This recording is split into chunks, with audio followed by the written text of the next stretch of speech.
pour faire appel à votre sagesse. La sagesse bantou. La situation est plus grave que vous ne l'imaginez. Unissons-nous, car vous êtes capables de sauver ce pays. Oublions tout ce qui nous a divisés jusqu'ici.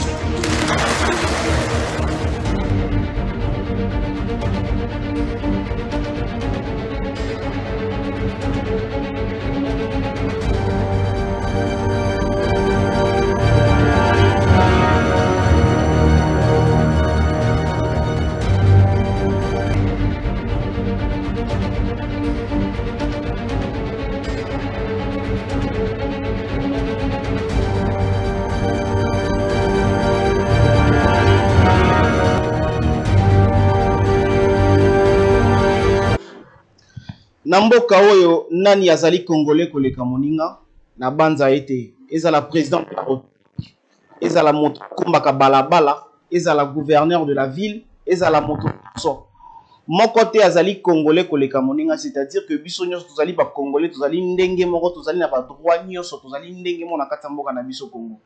Mais pona nini kaka na Congo mboka na biso kaka nde biso ba congolais to nyokwama. Mais to sala constat ke bato mosusu ba ko utaka ba libanda bazali koya kosepela na mboka na biso Congo. Na Congo tozali na ba jeune fille, tozali na ba jeune garçon ebele, tozali na armée forte, to bengaka yango tongo midi pourquoi. Mais tokenda kaka kosenga kaka epa ya bandeko mosusu, epa ya ba voisin mosusu boya kobundela biso, biso moto okoka te boya kobundela biso. Tozela lisusu armée angolaise baya su kosunga biso. Esala pasi na mawa. Kaka na Congo oyo nde za moto moko asala bino mabe. Asala mboka mobimba mabe. Et après aye koloba vérité te ba élection wana nga na programmaka wana ezalaka mamba solo te yaka mamba lokuta. Na ba pays oyo vraiment ba respectera loi, ba respectera constitution. Moto lokola ndeko nanga asengeli na kokangama. Bandeko bola nanga bisika na sobosana na pisi bino mbote. Merci. Ane bo pesa la confiance. Na émission na bino pouvoir ya peuple chaque mardi, jeudi et samedi na ngonga ya 16h na Centrale Télévision.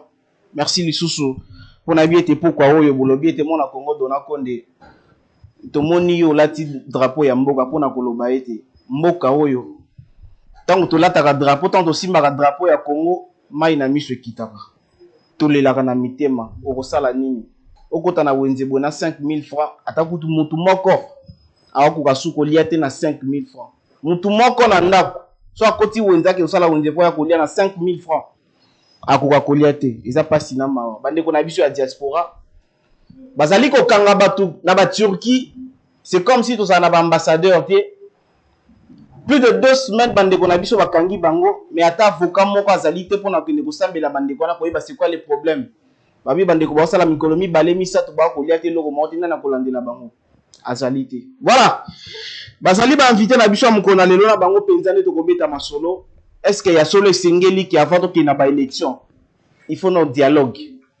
Avant qu'il n'y ait voter, avant qu'il n'y ait pas élection en 2023, il faut nous, les politiciens, c'est-à-dire les fans, les solo, les bayokana. Parce que l'intérêt na bisonne ti mama oyo zotalanga ozana bana na onda kuyo kinano koteka na yo na gambela po da na zando jatina bingana bino déjà. A bingana bino injustement na zando. Okenda oteka na zigiba kuna na bana na yo ndenge bozawa na mobali na sala kati. So intérêt na yo kozala nini soki lelo ke noto voter na nuté, s'il vous plaît to voter na nuté, to zela ba dialogue na bango après dialogue na bango. Intérêt na biso petit peuple kozala nini?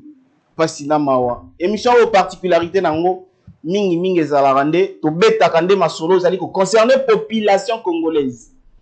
To beta rande masolo zali ko concerner biso ba petit peuple. To beta rande masolo oyo pona avantage na biso petit peuple parce que ba dirigeant na biso ba continue biso bango ba kipaka na bango ba avantage na biso te bon avantage na bango moko. Donc biso moko tozo obligé à ko kiper ba avantage na biso. Nazana bande komi balé aba na Congo moko ali mopandisa ngolo kola ngai et puis mosusu ali politique na bango penza tozo beta masolo ndenge sengeli na loboko na ngai ya mobali pa ina bino zo bima ya mwasi azali mopandisa ngona kombo ya Steve Kambanga o azali pe moko ya ba journaliste apesi mbote pe boye bolamu na plateau na biso Steve mbote na yo.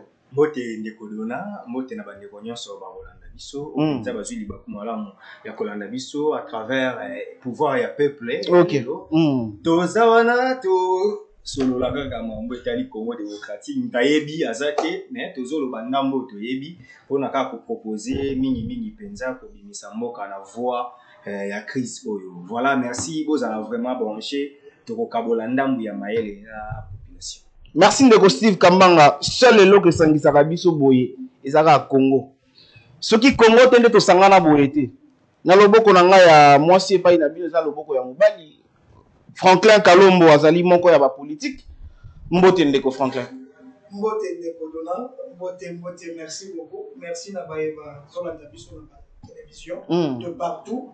Baeba lingaka la bonne information, baeba lingaka makamba malamu, makambo conscientiser le peuple congolais. En tout cas, merci na disponibilité na bino. Merci na yo moko ndeko Dona.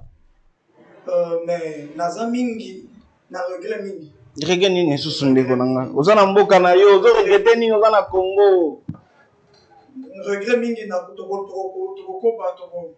kundula yango. Mais j'aimerais remercier le peuple congolais en général, l'équipe en particulier. Et vous dire que biso toza na kati ya poursuite na biso ya marche na biso pour essayer de conscientiser, ramener ce peuple à la bonne réflexion. Steve Mbote na yo na sepeli encore de plus pour la route dans le plateau. Une année après. Oui, une année après, ça date de très longtemps. Voilà. Donc, énoncer na yo kuna de salinga passe. Oui, donc tout le monde. Mais sinon, je profite de cette occasion pour saluer le président de la République, de saluer mon parti G4, le président pour Mouchamba, je salue de là où il est, ma famille, et ainsi que ma base de ma tête. Et la base de mon âme à tout entier, les 5 communes, je vous salue, nous sommes là.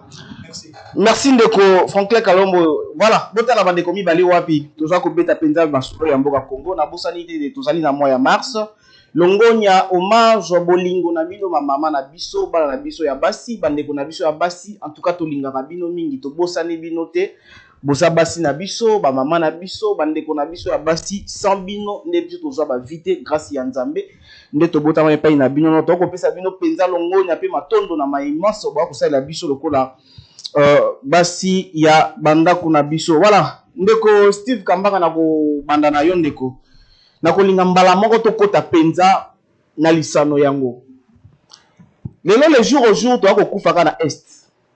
En tout cas, makambo ya Est jusqu'à maintenant, ba Macron ba koya, ba président azali ko voyager, azali ko kende, mais tozali ko accuser ka ke do bande ko na biso en 23 bazo linga cesser le fait, bazo linga ko se retirer.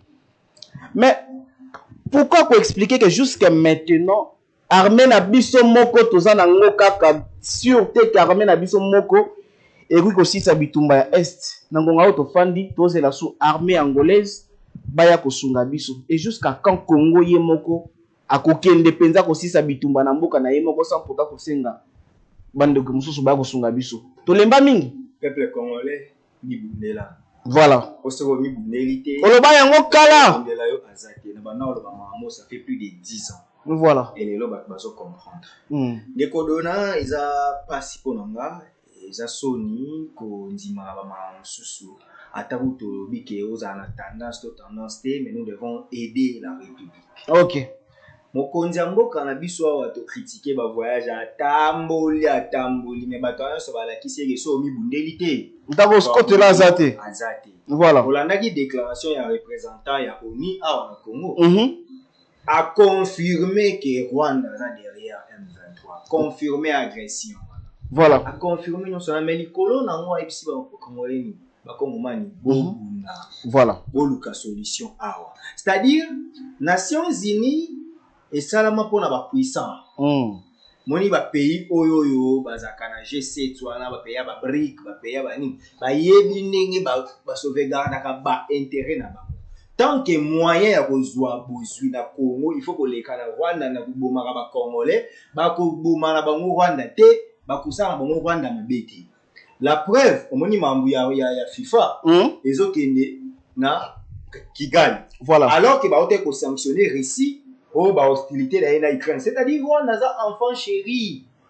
bakosala Kagame mabete. Donc tant que biso to banda kozelaka bato baka kopesa biso solution eza lokola papa oyo bazobetelaka ye bana bazobomelaka ye bana mais azobisa bana boza makasi boza kimia nakende kosola na chef du quartier lobaki okenda kogangela bato wana otango akoloba na bango est-ce que bilo mususu omoni dona tokoli tosali pe mo masono na mboko eza baninga mususu ngazaka na beta lisolo na 98 saka na master moko amonelanga fort voilà akotanga nyongo na defati nasala pa 6 mois so na moni master wana na kimanga kaka mais jour na comprenant que naza mobali na kufa soki na kokufa bon na kutani mabu ino kimati atuna nga ponga kola mona français mais à l'époque na kin zaki bato wana kola na lingala quoi yo wapi mbongo na nga tu mbongo ni lekela ina nga moni mutabana kima a résister asala erreur na beta masa na tina ndenge to kolibwe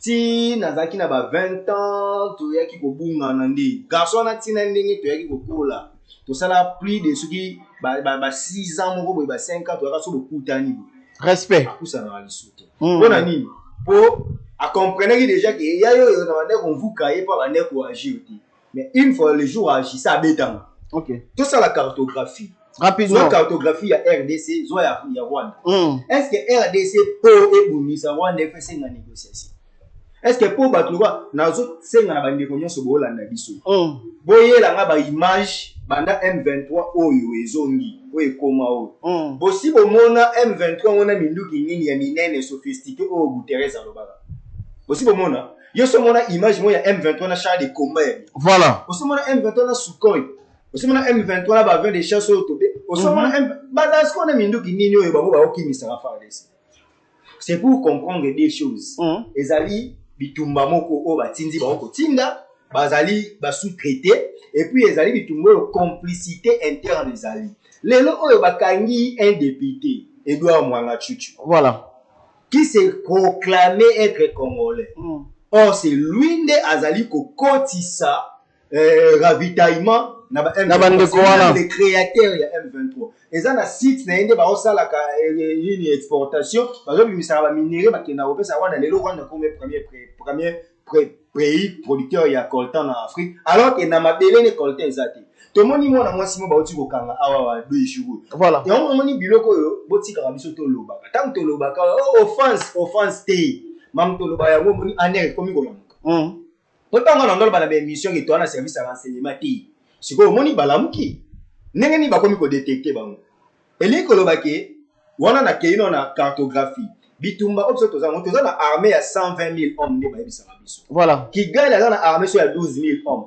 de par les nombres contact un contre un to beti ba to mécanisé voilà ce que tozui ba armement tozaki awa o embargo et le mois déjà nous sommes répétés après plus de 6 mois tous à la armésie ozana minduki na biso to bandozela bozwa batlowa ba EAC wana baniloti physiquement ba non fort tant bozwa bango 5 000 pour ba aussi ça bitumba o 120 000 ba kokité vous êtes malade ou quoi aujourd'hui bozwa ba angolais yebisanga armée Kenya na gagné combat ni nki to boyoka ba gambela boyoka ba Congo ba venir na biso na ba Kasavuba eza ba ville au RDC ba ces combattants ya force de la force ya république force publique ya kala ne ba kendaka ko gagner ba libérer ba Kenya wana bomona dans lobby ba armée na biso nde bana okende ko sauver armée ya bamboka mosusu passez-moi les termes oyo ba inatsuana oyo baza msu na force de frappe te parce que baza na lobby na bien parce que baza na politique assise non ça c'est peut-être parce que baza bien armé plus que biso mais on a lobby c'est une question de volonté lelo oyo moi je soutiens le général Christian Chiwewe voilà chef à AMG parce que na moi 2-3 premiers discours il y a de bi na volonté tu vois que aza la posa wana mais to somba minduki to pesa ba soldat na biso to yebisa bango ke ata to déclarer guerre officiellement ti top fongola rafale place wana et puis na mitu na kaka pona nini bitumbango izala kaka na Goma na est mais kuna netonga maka biso ke na mandaka kende Congo central kende poni côté okimi ezana bandunde tonga maka te ka kuna tonga c'est-à-dire ezali bitumba oyo ezali na ba intérêt ya bato siko bana koloba boy ko kende kozwa ba angolais ko ke kozwa ba nani eza solution te là je demande au chef de l'État le président de la République son excellence Félix Antoine Tshisekedi Tshilombo soko mi bundélité Fatu bête. Ndelo azate donc yeba yango ke pesa ba congolais minduki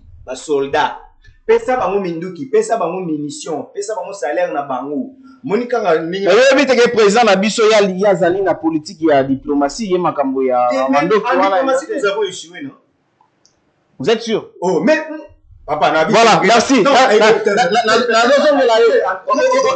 vous êtes déjà en minute de tester rapidement s'il te plaît ouais pour ça minute nous avons échoué nana ebso que tu échoué parce que représentant et secrétaire général des Nations Unies, ou à déclaration, alors que Boni Bundela a confirmé que Rwanda dans la Makambo, a confirmé que nous sommes agressés, mais a promis que Bissot n'est pas sanctionner Rwanda. Merci. A promis que Bissot le c'est-à-dire que déjà, Bissot est échoué, Rwanda a un discours plus flatté que le nôtre. Merci. Comme il y a Bitumba Yaminduki. Merci beaucoup Ndeko Steve, comme il y a Bitumba Yaminduki. Balobi pona nini ka bisika o Bitumba ezali, bisika o ba déplacer ezali, bisika o ba mort ezali. Beka bisika ka ezotonga makasi. Na ba kwa mususu ya Congo lokola bambandaka lokola ba promesse belé kotonga mezalika mwa muki. Ah Congo mboka oyo. Nana za congolais koleka baninga mususu. Ndeko Franklin Kalombo. Oki défense ya Ndeko Steve Kambanga. Alobi déjà na bitumba ya diplomatie président de la République déjà a échoué. La diplomatie a échoué. Nangonga embargo ezali sous-souté. Est-ce que penza armée congolaise yemoko ceux qui va sombeli mandoki makambotu. Aoko aussi sa guerre ezali na STT ndeko Franklin Kalombo Malobombo ka yo na 5 minutes lokola moninga. Merci beaucoup Ndeko Dona. Voilà ba regret na zanango. C'est ya koyoka moto moko na respectaka mingi. Mon camarade Steve Koubeta Kassete et dire tout haut sur échec diplomatique. S'il faudrait être sérieux, franc, parce qu'étant de jeunes, l'avenir de ce pays, c'est notre responsabilité. Ok. J'aime bien souligner dans les émissions que je passe, on va coller à la télévision, pour ça la politique, ce n'est pas pour les lobbying être derrière les personnes. Moi, c'est le Congo pour rien. Parce que je suis devant demain, dans mon lobby, le lobby a balanangay. Donc le problème à Congo est très sérieux. Ok. Ce que moi na symbole ya parti, ce que tali malam au monde symbole ya drapeau. Ya Congo. Ya Congo. Toujours Congolais un jour, Congolais toujours. Je n'avais pas demandé à ces dieux n'importe ma Congolais, mais à Salanga grâce symbole mundi na la Congolais. Et ça n'est pas baluki ko ba fabriquer ko la Congolais. Mais toye bibino ko ba Congolais te. Peto ko votaka bino bete. Il est temps maintenant le Congo au Congolais. Et je crois que c'est bien souligné. Et voilà. L'échec à diplomatie, c'est vrai. Pour le lot embargo, tout le monde embargo. Donc le là échec il y a diplomatie. Voilà, faut être pas sérieux, mais faut être franc. Cher frère Steve. Et bien tu es mon frère, descend. Congolais peut descendre. Alors, échec, je ne crois pas qu'il y ait échec. Parce que, quand on a la politique, il y a monsieur Félix, le président de la République, a utilisé que la diplomatie. Ce qui est dit, moi, si dans le régime passé, ça semblait être un bouc émissaire, il y a quoi, ni il y a quoi de Canada Est. Comme on m'a dit, moi, quand il y a qui m'a camboana, tout le monde a rabbi, tout le monde a avec le régime passé, il y a de Bokabila, président honoré. Ils ont dit que tout comme à Bazouaka. Donc, ils ont dit que la Mouki Bitumba. Bolali de la Mouki Bitumba. Tu es pas quitté le cause réel, il y a Bitumba. Mais grâce à la politique de Félix béton armé, comme j'aime bien lui appeler, béton armé. Grâce à la politique, il y a la diplomatie. Et le lot est bien malin que non, et ça, Kagame a ça M23. Mais si maman est stylité, tant que le président de la République a bétali d'abord premier coup, et ça, état de siège dans l'Est. Je sais combien de soi-disant des opposants. Mais état de siège et ça l'appelle le Kouamalongate. Non, mon cher ami, et ça n'est pas Malongate, mais Rwanda Zolela. Et ça n'est pas Malongate, mais si au moins le président de la France, Macron, c'est une continuité des retombées qui s'est posée dans l'état de siège. L'état de siège n'est pas bien, il y a eu un soi-disant député. député national en plus. Ça fait très mal au cœur. Lorsqu'on voit des gens qui siègent au nom du pays, mais qui complotent toujours de nous contre ce pays-là. C'est là où moi j'aime bien interpeller la jeunesse, mais on est où nous les jeunes? C'est comme si, c'est pas normal, ce pays n'appartient pas à un groupe de gens, ce pays n'appartient pas à des individus. Donc, infiltration de la l'Assemblée nationale, il faudra bien comprendre. Non, pas comme l'émission l'infiltration est partout. Mais je me rappelle d'une phrase que j'avais eu à dire, tu auras bien des costumes. Mais ça, c'est le pouvoir, et ça, opposition, ça va pouvoir. Ça semblait compliqué les autres. Nous, on utilise la haute politique. Quand j'avais dit que non, le pouvoir actuel, c'est l'opposition qui est au pouvoir. Voilà, va retomber, Macron s'est fait recadrer en public. Ouais. C'est pour dire quoi? La politique que nous faisons et la politique que nous on fait actuellement. La politique doit ça là. Et ça, il y a pour voiler vérité. Et ça mélange la diplomatie et la force. Mais si sur le plan, il y a armé la mission de Franklin Tozawana. Le lendemain, ni biso moto ko bundate la mito to fandi to c'est la ka armée pe yangola ba ya pe ko côté la biso mais biso moto ko ka bitumbate yango na ko sur le plan armée de na kita mo ke ko magambo za sérieux oui kita monke zala penza ala zala mboka na yo Congo ozana plateau pouvoir ya peuple c'est très sérieux yango na linga pouvoir à peuple ko awa de to ngamba vrai awa population da za penda na droit la population est d'accord na ya bango leader des jeunes leader incontestable, je sais que tous les jeunes, la mode d'ordre, va recevoir qui de ma part. Et Bazola dans la minute au pouvoir, il y a peuple. Dans la minute, on va te payer Bazola dans le pouvoir. Merci, Ndeko. Alors, échec diplomatique, je ne pense pas. Pourquoi? Parce qu'il y a des retombées, des avancées qui nous donnent en théorie déjà la victoire sur la guerre qui est à l'Est. Parce que la guerre, on a dans deux volets. Sur le plan, on combine la diplomatie, on combine aussi la force. Voilà. Maintenant, comment on a que Rwanda, d'abord, et Bandaki, d'abord la M23. En exposant M23 sur le plan diplomatique, et Bimisi, Maman Naye, Kagame, Abimi. Kagame a quitté pour faire taire le président et n'a pouvoir, n'a puissance sur le plan diplomatique. Et c'est maintenant apparaît à Kagame et Bamonami. Il y a un moment que non, Macron ailleurs. Père Moulongo est s'ilité, mon cher. Okay. On se retrouve qu'on fait la guerre. Oh, je peux dire, c'est contre contre l'Occident. Okay. On se retrouve que pays puissants, les soi-disant des pays développés, les soi-disant pays émergents, en actualité sur le plan technologique. Donc, vous voulez dire que non, c'est pas pour Congo. Non, puissant, pays puissant, les Occidentaux, les termes que le président a utilisés, l'Occident là, on comprend que Bamondé Bazar apparaît, il y a Kagame. Mais cela ne tienne n'est pas un problème. Le vrai problème maintenant, c'est quoi? Peuple congolais. C'est là où même on parle de l'armée. Certes, notre armée, on peut taxer un mot de tout. Mais j'aimerais ici sur ton plateau épingler ou préciser quelque chose de très important. Laquelle, rapidement? Pour que nous pensions à ce que nous minute na yo.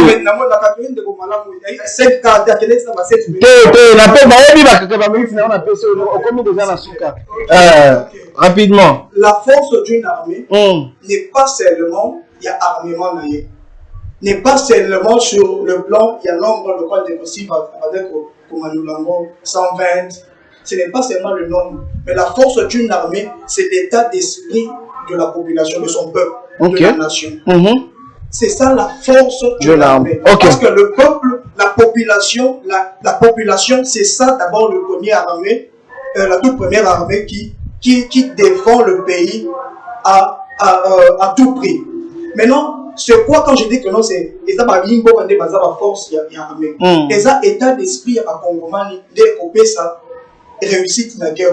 Na ce pays malin mon décosti va souligner bon. Maintenant il faudrait qu'il y ait une prise en charge.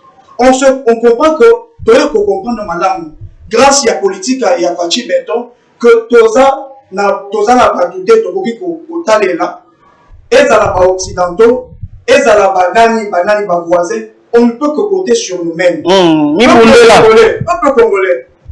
Guerre exactement à Félix guerre ezakaka ya bato baza na pouvoir te guerre au Italie est ça guerre au Italie surtout parce que est ce sont les Congolais et ce sont nos frères donc on doit maintenant prendre prendre notre destin en main. Et j'ai toujours recommandé une chose très simple. Revenons sur ce que nous dit notre hymne. Rapidement, Ndeko. En tout cas, 30 secondes, s'il vous plaît. 30 secondes. Revenons sur ce que nous dit notre hymne national. Debout quoi? Congolais. Debout Congolais, on ne dit pas debout un seul individu qui est Félix Tshisekedi. Non, on ne dit pas debout opposition ou debout. Non, on dit debout Congolais. Arrêtez, cher, le soi-disant opposant, arrêtez de nous inculquer cela, nous, la jeunesse. On n'a pas besoin de combattre les individus, mais on veut combattre les systèmes, on veut combattre les Babylone dans le régime passé. Voilà. Actuellement, le combat, c'est avec le système pour que le Congolais se mette ensemble pour avoir la Monguna. Merci Ndeko Franklin Kalombo, merci.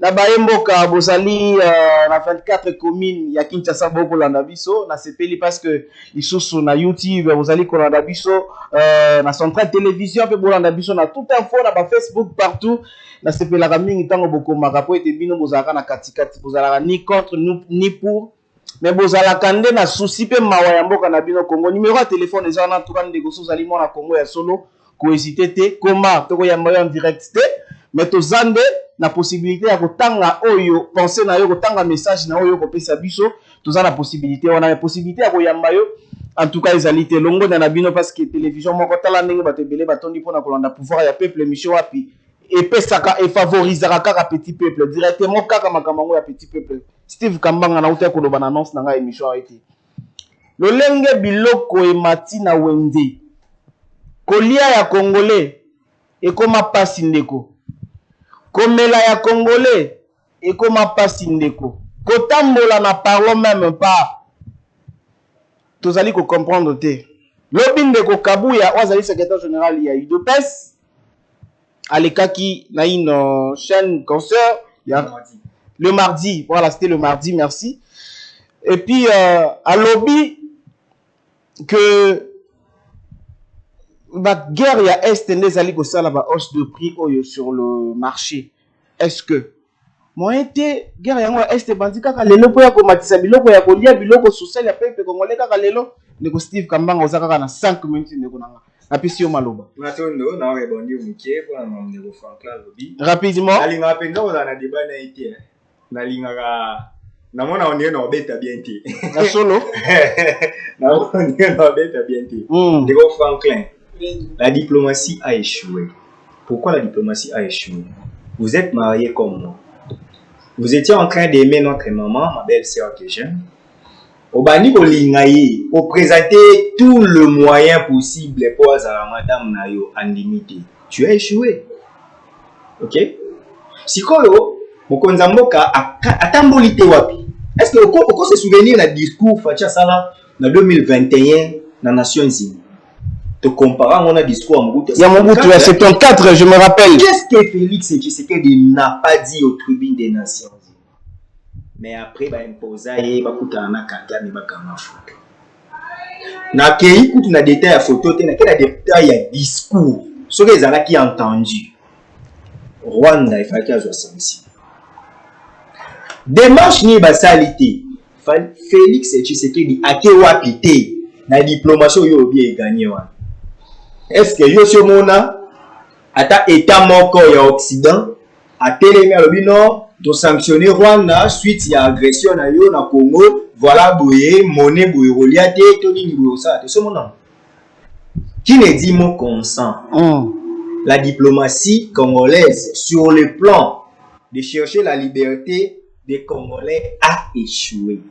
Ya mwana na recommandé dans mon kondipo na net oloba moi avantage nga journaliste na na mutamututi na oloba est-ce que ça na parti aux obligés OK ne fachi beton OK moi nini pour eke bien nga sko na koloba ya koloba ezabu mokonza mboka bato ana nyonso balinga biso te po bango neti France richesse à France ya rani totanga période mo cycle bunga bazola betterave betterave pour ça la betterave cycle tout ça. France a une richesse, mais comment France peut vivre mieux que nous? C'est la politique interne.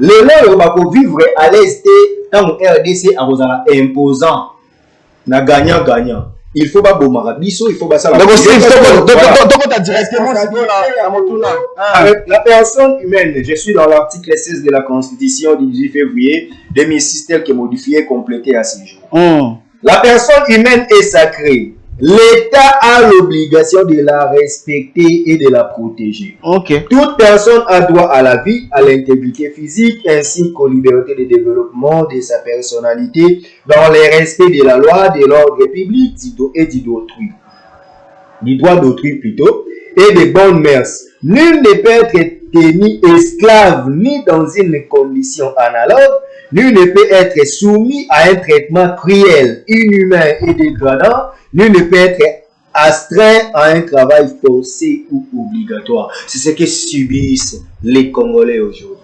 Pendant que tu applaudis la diplomatie, je vous informe qu'à la nuit, traversant les lundis et les mardis de cette semaine, on a encore tué à Béni. Alors que ces Congolais-là méritent d'être protégés par l'État. Quand on parle de l'État, au sein de la science politique, il y a différence entre État-nation et État-gouvernement. Quand on parle de l'État-gouvernement, on voit qui? L'exécutif, le législatif et le judiciaire. Donc, organe de membre, il y a l'État. Parce que s'ils ne sont pas à mesure de sécuriser les Congolais, nous dirons qu'ils sont en train de faire bien leur travail. Je pense non. Voilà. Donc, je dis que la diplomatie a échoué. Et ça, pour la c'est-à-dire, il faut donc il faut combattre sa morale ya armée na biso, il faut qu'on détecte traître papa, je vous convie à la culture même d'empoisonnement. Le quoi biso ta musu ko boma bwe po moni facha dans mona kin ala muluba mona kin biso bana kin penza poison to yebi monti. Poison outil na bandeko banilotique wana ba côté biso on a est voilà. Parce que yeta musu sur la stratégie wana za na monti. Mais ba to ana il faut ko éliminer bango parce que bango ba cha moka mulimba. Droit de la vie donc voilà. Bon, je ne m'attaque pas au secrétaire général de l'UDPS que je respecte d'ailleurs, mais ça moi peut-être erreur hein, parce que moi à mon niveau dans la guerre de l'Est est niée pour rien. Il y a économie en Moka. Problème économie nous devons aussi être vrais à un moment. C'est pourquoi on a fait les écrit. Moninga Nazara, il y a un monde à pouvoir là-bas, dans l'opposition, l'opposition dans le pouvoir pour là où il y a encouragé, j'encourage. Là, il faut défendre, je défends. Mamoro Matabilo, c'est un phénomène mondial. Après la Covid-19, vous voyez que le monde entier, l'économie a basculé, l'économie a bougé. La preuve, sur la YouTube, vous voyez que nous avons connu des problèmes. Beaucoup de problèmes. Nous souffrons. Alors que déjà YouTube avant 2020, 2009, on vivre. Parce que l'économie a bougé dans le monde. Même la publicité, les entreprises, les noms guerre ya russo-ukrainienne. Tu peux comprendre que sur les producteurs il y a céréales, les producteurs il y a huile, bleu et belé. Bilo pendant temps que comme il a arrêté dans les denrées alimentaires cause problème, il faut autant les rare et ce qui est rare et cher. Bilo et mati. Là je ne peux pas en vouloir au pouvoir de Kinshasa. Mais Lazo en vouloir au pouvoir de Kinshasa à quel niveau? C'est le pouvoir de Kinshasa qui manque la politique préventive. OK. Aux hommes parce que moni komata ya carburant na France coûte mata makasi pour les kabiso n'est pas soyé komata carburant autant na pays de l'Europe et mata makasi même les États-Unis na ko battre quoi ni na komé mati fati doit partir non mais problème na ngeza boyi neti mamba hausse des prix mamba dollar mu ya lobia wa ke dollar ici au bancaire ils en a 20 mais nini ils ont changé jamais à 23 exotique abattoir même combien on a ba tableau partout l'absence de l'autorité de l'État. Vous comprenez? Donc, c'est pourquoi j'aime des critiques constructives. Le lot, tant que tu bloques mati parce que ministre de l'économie a ça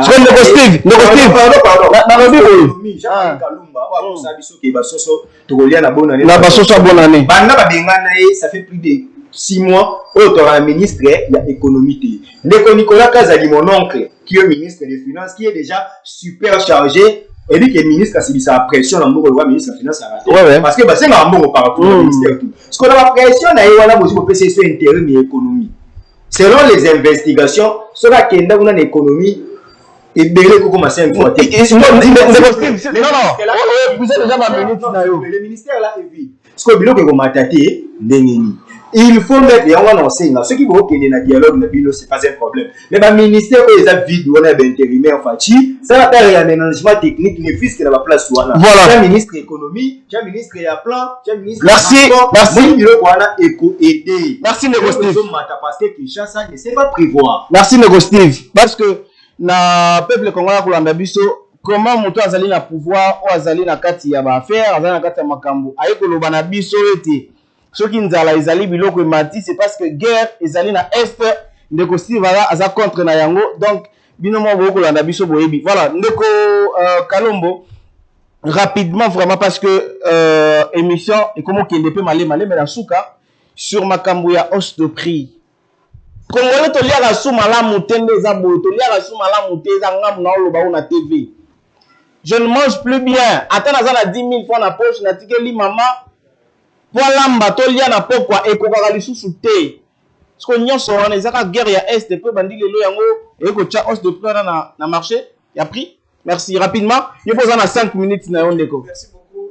Dans la souligner un peu très rapide. La question voilà. Ndeko Steve na évité ceux qui na évité aux Congolais mon cher.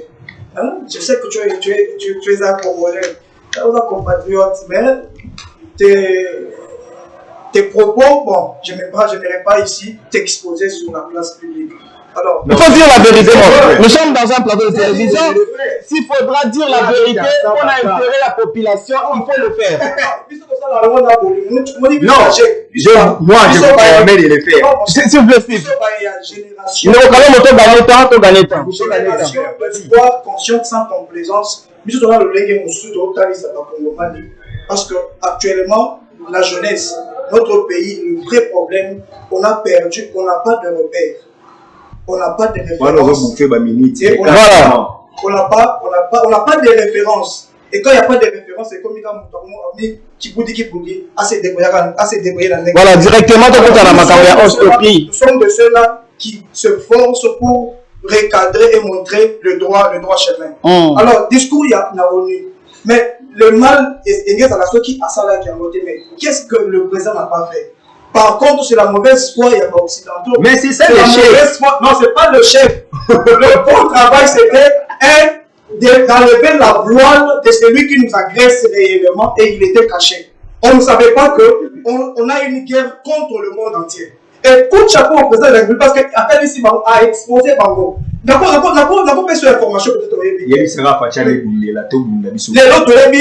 grâce à la politique, il y a agressivité, diplomatie active, de comprendre que non, même MONUSCO, il va pour ravitailler le M23. Et occasionner aussi que non, le secrétaire national, il y a pour essayer de flouer les choses, mais on ne peut pas entrer dans tout ça. Sur la grande puissance, mais ce n'est pas nouveau, le président le sait. Et nous le directement parce que le président a souka émission ce n'est pas du nouveau. Il est tellement informé, mon cher Steve. Le président est informé. Mais comme le premier travail, c'était d'abord d'exposer la vérité au peuple congolais. Voilà. Sur le plan là, moi je dis à coup de chapeau, il est le seul Congolais. Depuis 63 ans de l'indépendance, à part Patrice Emery Lumumba, il y a eu un Congolais qui a osé dire la vérité sur la place publique. C'est M. Félix. Je ne parle pas de lui parce que je suis de l'Union sacrée. Je ne suis pas dans ces choses-là. Moi, je suis un jeune révolutionnaire, un jeune qui n'a jamais suivi Mobutu.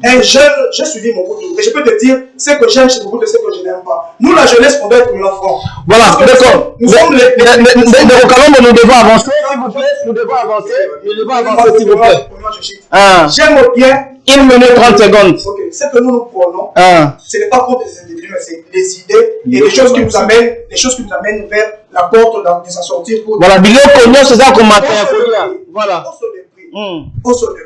J'aimerais souligner ici sur ce plateau, mes chers frères congolais, nous sommes des jeunes. Demain, c'est nous qui serons des responsables et qui serons la gestion. On sait qu'il y a un véritable problème. Je suis un économiste aussi d'information. j'ai passé ma jeunesse pour étudier et je suis en pleine formation toujours. Je continue en pleine mes formations. Il n'y a pas de problème. Mais j'aimerais souligner ici sur ce plateau que le vrai problème ici, ce n'est pas seulement la guerre, ce n'est pas seulement la mauvaise foi de beaucoup de personnes qui entourent ce régime, mais c'est aussi les personnes qui gèrent l'économie de notre pays. Voilà. Ces personnes-là, majorité de ces personnes-là sont les gens du régime passé, avec leur politique de saboter ce mandat, de saboter ce mandat. Est-ce que après contre de après 5 ans non, c'est là qui m'a cambié le régime passé, mon frère. Nous allons faire congolais. Je suis en train de dire le vrai problème. Tu sais, le problème qu'on a dans le Congo, tu sais le problème qu'on a. Je chute par là. Le problème qu'on a maintenant, mon cher frère, c'est parler de problèmes, mais pas cibler de problèmes pour trouver la solution. Voilà. Actuellement, j'avais aimé. Où je suis dans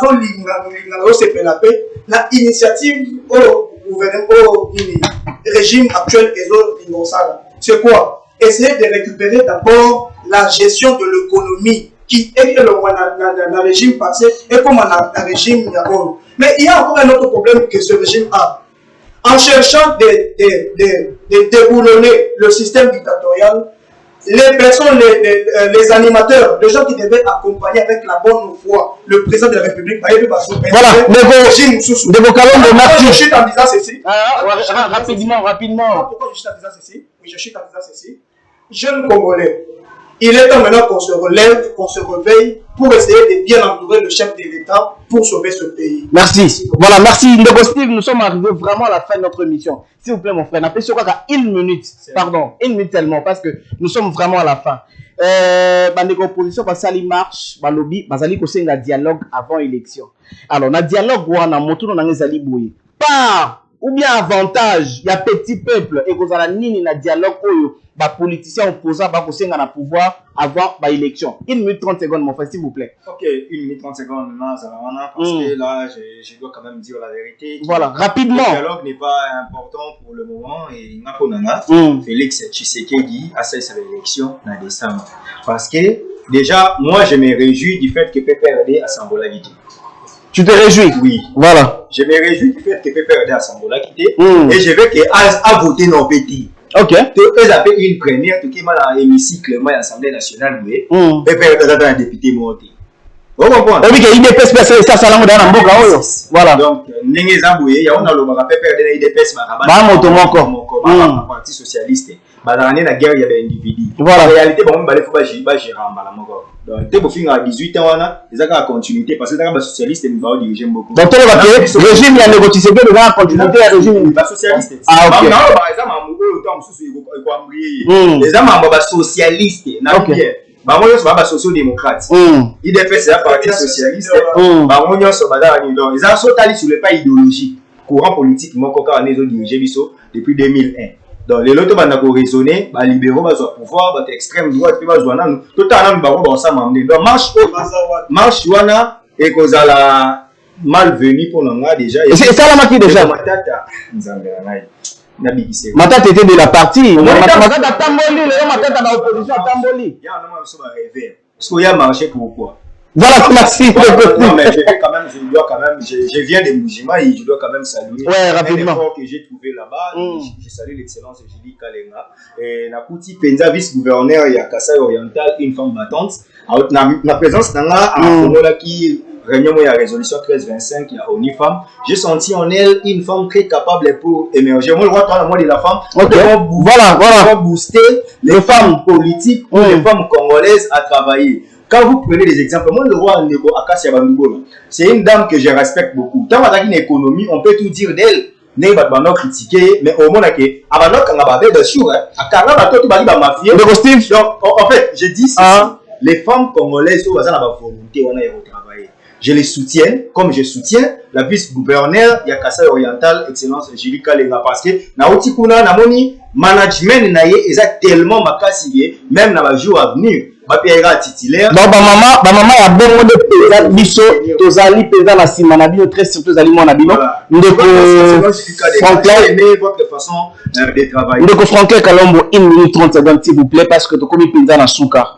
likambo oyo que notre dialogue avant élection ba opposant babi il faut basolola na yambo bakinde ba élection yo moni yango lolenge ni idée wana ezali avantage nini pour la population congolaise.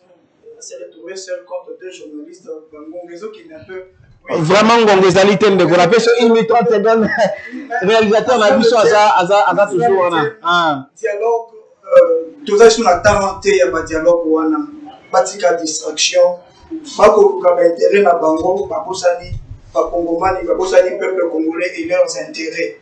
On n'est plus dans ça dialogue et le président n'est pas, il n'a même pas le cœur dans le dialogue wana. Dialogue pour résoudre quoi? La guerre à l'Est. Dialogue pour résoudre quoi? Nous allons congolais parce que nous allons les bandits na Félix. Na Botami na Zaïre.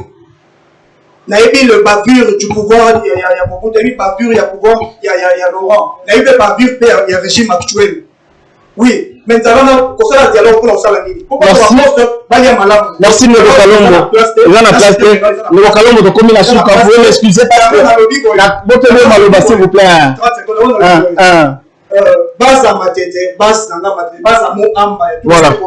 Matete Lemba, nous surtout on a base nanga, il faut se préparer pour l'élection parce que ma député actuel a prouvé comment Baza est incapable toujours le Bango pour que nous les jeunes maintenant tout Takuna tout bonisa makambo. Pouvoir ya peuple ya mokolo na lelo to commune na Suka ba union so bolanda ki biso na 24 communes ya ville province de Kinshasa na ba province nyonso ya mboka Congo pe na mokili ma globe terrestre mobimba na ba Facebook na ba réseaux sociaux nyonso bolandi pouvoir peuple ya mokolo na lelo na banza ete ndenge na lobaki que mboka oyo congolais moko te azali likolo ya congolais mosusu.